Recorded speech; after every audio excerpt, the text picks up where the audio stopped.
Parce que chaque semaine qui commence est un nouveau départ, j'avais envie de vous lire une histoire. Alors je vous propose le bijou comme un bisou du dimanche soir. Il était une fois la plumasserie joaillère de Nelly Saunier. Quand je pense aux parures de plumes, me vient toujours deux images. Il y a d'abord l'invention du signe politique d'Henri IV qui motive ses soldats pour la bataille d'Ivry en 1590 et qui s'écrie « Ralliez-vous à mon panache blanc, vous le trouverez au chemin de l'honneur et de la victoire. » Et par ailleurs, me vient en tête les jambes inoubliables et auréolées de plumes d'autruche rose d'une Zizi Jeanmaire chantant « Mon truc en plumes, plumes deux oiseaux, deux animaux. » Et vous, quand on vous dit « parure de plumes », quelle image traverse votre esprit? Les majestueuses coiffes des chefs amérindiens ou les diadèmes à aigrettes des années folles réalisées par la place Vendôme? Les plumes de coq rouge et blanc des shakos des élèves de l'école militaire de Saint-Cyr ou la tradition des dynasties mongoles venant d'Inde à la fin du XVIe qui piquaient une plume de héron dans les plis du turban et à l'extrémité de laquelle ils accrochaient une perle. Tout d'abord, je voudrais rassurer les ardents défenseurs des animaux. Si l'histoire est l'histoire et que chaque époque a ses excès, aujourd'hui, les plumes ne viennent plus d'animaux que l'on tue. La Convention pour la protection des oiseaux utiles à l'agriculture, signée à Paris le 19 mars 1902, protège maintenant toutes les espèces d'oiseaux et son champ s'est étendu en devenant la Convention internationale pour la protection des oiseaux dès 1950. En France, les DRIL, Direction régionale de l'environnement, de l'aménagement et du logement, listent les espèces protégées. Au niveau international, les oiseaux sont protégés par les lois qui gèrent la protection de la nature depuis la conférence de Stockholm en 1972, auxquelles s'ajoutent les décisions de la Convention sur le commerce international des espèces de faune et flore sauvages menacées d'extinction, la CITES, appelée aussi Convention de Washington, un accord intergouvernemental entre États signé le 3 mars 1973 à Washington qui s'assure que le commerce international des spécimens d'animaux et de plantes sauvages ne menace pas la survie des espèces. Et cette convention est en plus secouée par l'Union internationale pour la conservation de la nature qui ne la trouve pas assez rapide. En bref, aujourd'hui, les nandous, grèbes, albatros, pélicans, cigognes, flamands, canards, oies, grues, perroquets, hiboux, colibris, oiseaux de paradis sont strictement protégés. Même le ramassage des aigrettes tombées à la fin de la saison des amours est interdit en France. Les plumes utilisées par l'artisanat plumassier sont les déchets de l'industrie agroalimentaire. C'est de l'upcycling. Les importations doivent être strictement déclarées avec leur traçabilité. Les commerçants eux-mêmes sont très mobilisés. Une boutique en ligne, plume.fr, écrit sur son site « Il est inutile de proposer de nous vendre des plumes comme les plumes d'aigle, de flamand, de chouette, de perroquet. Peu importe qu'il s'agisse d'un élevage particulier ou professionnel, nous ne souhaitons pas alimenter un quelconque commerce douteux. Nous avons de nombreuses demandes concernant les plumes d'aigle. Nous vous suggérons de porter votre choix sur les plumes de faisan très proches et tout à fait autorisées à la vente. Concernant les plumes de perroquet, peu importe qu'il s'agisse d'un haras ou de la plus petite perruche domestique. Même les plumes de la mue sont interdites à la vente. Il est inutile de les ramasser dans la cage et de nous les proposer. Nous vous remercions de votre compréhension et sommes sûrs que vous pensez comme nous. La parure d'un oiseau exotique est bien plus belle sur lui que sur un autre être vivant. Respectons la nature. Bref, la plumasserie, c'est vert. La plumasserie est un métier aussi ancien que la civilisation. L'art plumaire est même un art sacré. De l'Antiquité aux peuplades primitives, porter des plumes a une signification de pouvoir et est chargée de symboles. Elles sont arborées lors de grands événements, de pratiques rituelles, de cérémonies et sont un signe de distinction identitaire et sociale. C'est-à-dire que les chefs ont plus de plumes ou des plumes plus grandes. Plus encore, chaque type de plume est chargé de pouvoirs différents. Par exemple, les véritables coiffes des Amérindiens sont en plumes d'aigle parce qu'elles évoquent l'honneur et le courage. D'ailleurs, c'est le porteur de plumes lui-même qui doit aller chercher directement sur l'animal qui doit être vivant, et pour cela parvenir au nid qui est souvent tout à la cime des montagnes. Le porté de plumes est masculin et même guerrier. Déjà, dans l'Antiquité, les casques des armées romaines étaient ornés de panaches. Et encore aujourd'hui, la garde républicaine, cette branche de la gendarmerie nationale qui assure les missions d'honneur et de sécurité pour les plus hautes autorités de l'État, porte des plumets sur ses casques. Il y en a même 5 qui indiquent la fonction et le grade. L'aigrette en plume de héron, de 315 mm, est réservée au commandant du régime de cavalerie. Le plumet tricolore en plume de Nandou est celui des officiers supérieurs et de tous les officiers de l'état-major. Les chefs et lieutenants portent un plumet écarlate en plume de Nandou et le porte-trompette et son adjoint sont les seuls à être distingués par le tricolore en plume de coq. Et tous les sous-officiers des unités ont droit au plumet écarlate en plume de coq de 270 mm. Le dictionnaire historique des arts, métiers et professions exercés à Paris depuis le XIIIe par Alfred Franklin indique que déjà sous Charlemagne, les élégants se paraient de plumes de paon et de flamants roses.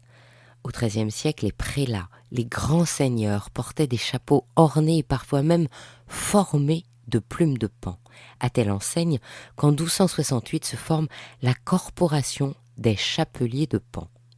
Au XIVe, on voit apparaître les plumes d'autruche. Louis XII, entrant à Gênes, portait un casque couronné d'une forêt de plumes droites d'où émergeait un panache retombant. Et François Ier arborait une plume blanche sur son bonnet de velours noir.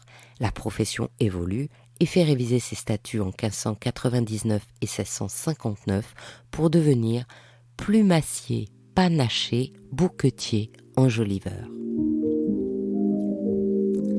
C'est Louis XIV qui étend le porté de plumes.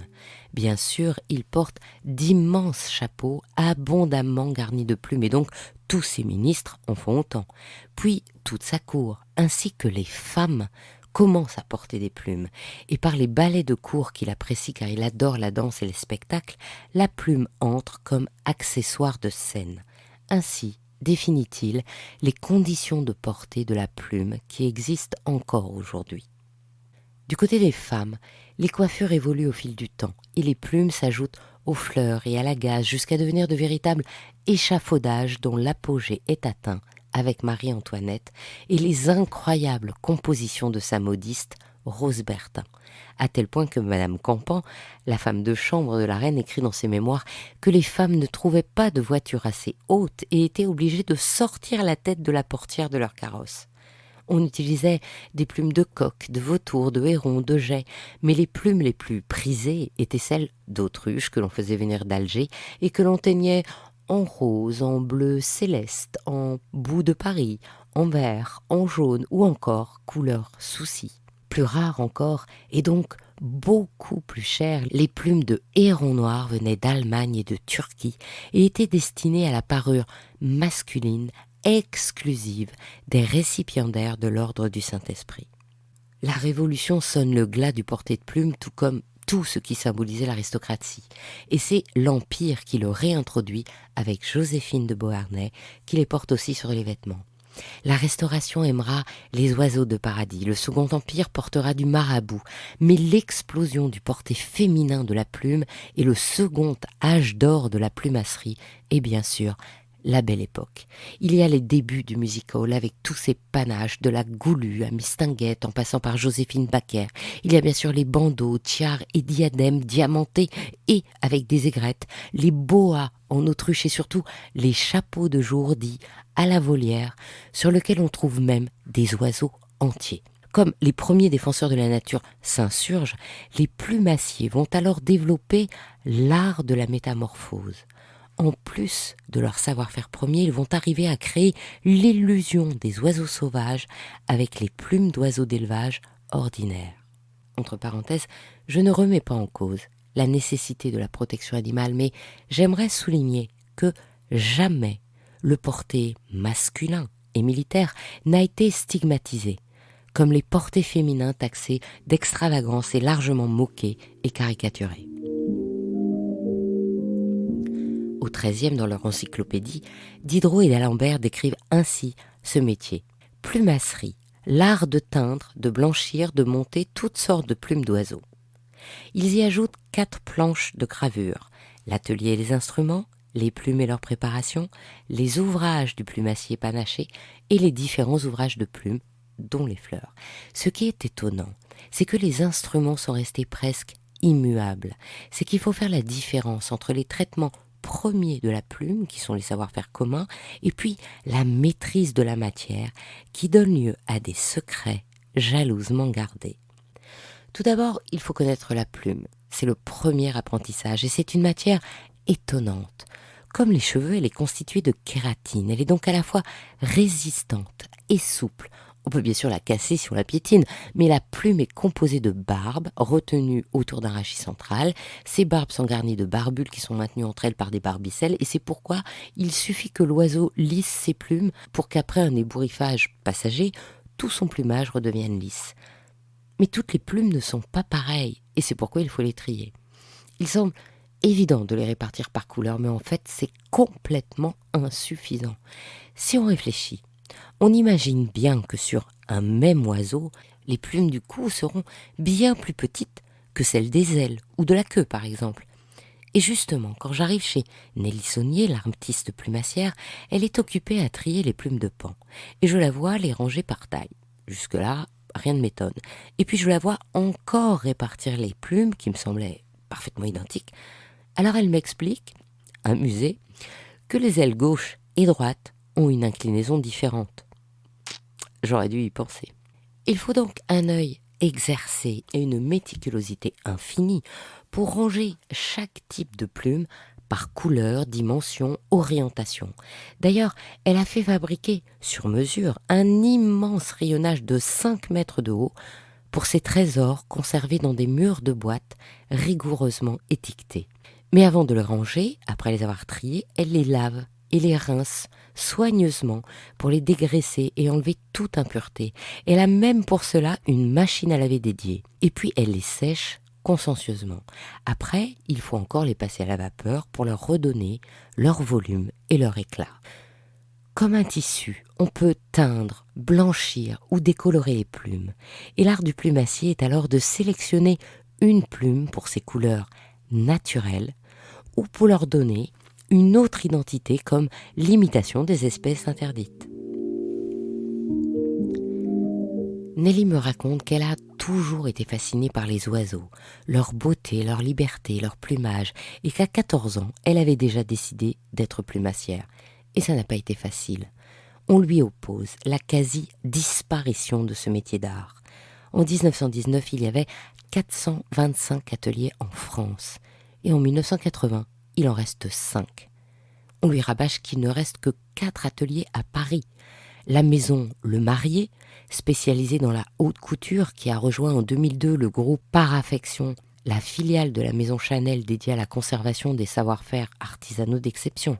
Il y a la maison Les Gérons, Février, et la société Marcy, plutôt orientée vers le music hall.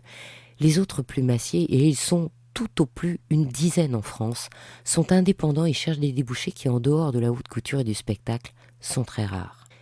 On lui souligne les difficultés de l'apprentissage. Il ne reste qu'une seule école dans toute l'Europe, le lycée Octave Feuillet à Paris, qui ne prend que quelques élèves et prépare au CAP plumassière fleuriste. En effet, au XVIIIe, les plumassiers commencent à créer des fleurs artificielles en plumes et le geste est toujours identique, même pour former les camélias de Chanel. Ce geste s'appelle la monture et Nelly, d'un mouvement précis, me montre comment elle prend un fin fil métallique et tourne les plumes qui s'enroulent autour.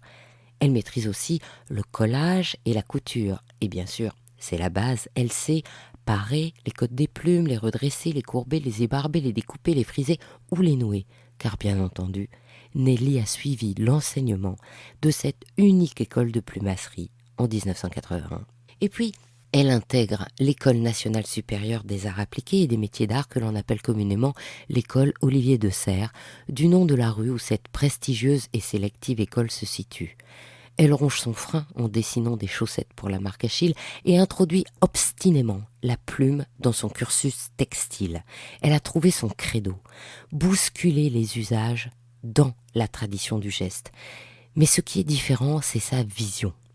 La plume peut se conjuguer à toutes les matières, et la plumasserie n'a pas seulement pour objet de compléter un design, un vêtement ou même un bijou, c'est un art à part entière dont elle veut faire reconnaître l'œuvre de façon intrinsèque. Alors les objets deviennent sculptures ou tableaux qui transmutent la pensée de l'artiste, et cette pensée, c'est l'amour de la nature. Aussi voit-on chez elle des arbres, des fleurs, des feuilles, que la plume, devenue trompe-l'œil, rend plus vrai que nature. En attendant, en 89, l'école Octave Feuillet la sollicite pour devenir professeure. Et tout en poursuivant ses recherches, elle commence à enseigner. Mais pas question qu'elle se contente du programme classique. Elle bouscule le cursus et pousse ses élèves à s'inventer. La génération montante des nouvelles mains d'or en plumasserie lui doivent cette approche nouvelle qui les amène à créer les règles et applications inédites de la plumasserie d'aujourd'hui.